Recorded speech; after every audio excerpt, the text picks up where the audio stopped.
नमस्कार बंधू भगिनींनो, आपल्या सगळ्यांचं सहर्ष स्वागत आहे स्वास्तिकम या माझ्या चॅनलवर।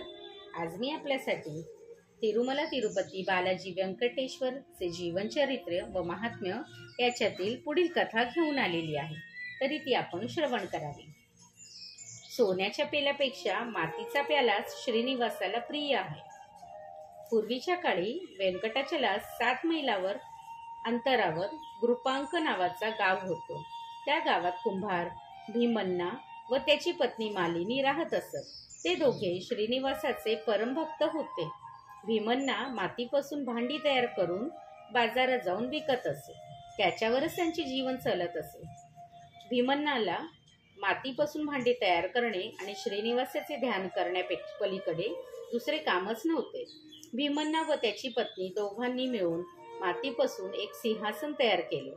मातीचीच एक श्रीनिवासाची मूर्ती तयार करून सिंहासनावर बसवून मातीच्या फुलानेच पूजा करीत असत।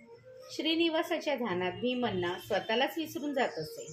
श्रीनिवासाच्या कृपेने नेहमी आनंदित राहत असे। भीमन्नाच्या भक्तीला पाहून श्रीनिवास प्रसन्न झाला।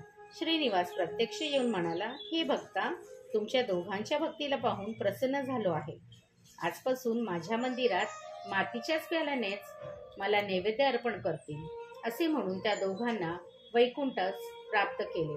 त्या दिवशी भक्ताला दिलेल्या वचनाप्रमाणे आज पण मातीच्या पात्राने स्वामीला नैवेद्य अर्पण करतात।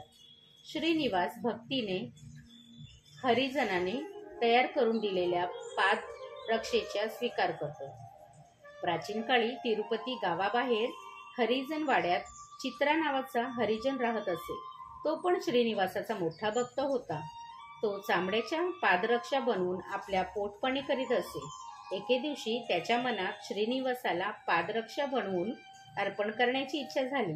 चामडे आणि पादरक्षा बनवण्याचे हत्यारे समोर ठेवून विचारात पडला, श्रीनिवासाचे पाय मोजमाप केल्याशिवाय पादरक्षा कशी बनवणार, असे विचार केला। एके दिवशी उपवासी राहून मोठ्या भक्तीने श्रीनिवास स्वामीच्या मूर्तीसमोर पांढरे वस्त्र घालून त्याच्यावर तांदूळ पीठ घालून स्वामीच्या पायाच्या मापासाठी स्वामीचे ध्यान करीत तेथे झोपला।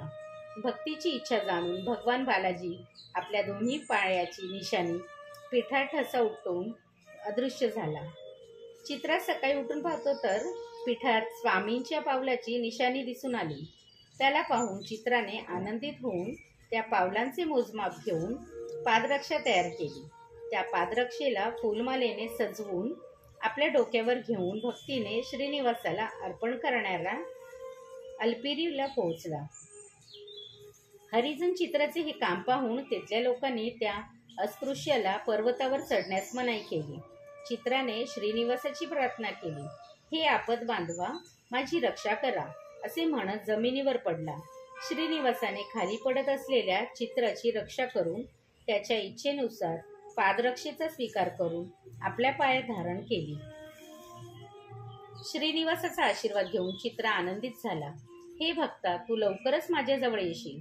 तुझ्या या पादरक्षेला मी अभ्यंतर तिरुमलाहून खाली आल्यावर त्याला धारण करून मंगापुराला पद्मावतीला भेटायला जाईन आणि परत येताना पुन्हा येथे सोडून आनंद निलयास जाईन। आज पण अलिपिरात श्रीनिवासाच्या पादरक्षा पाहावयास मिळतात। श्री तिरुपती बालाजी पर्णमस्तु। शुभम भवतु, शुभम भवतु, शुभम भवतु।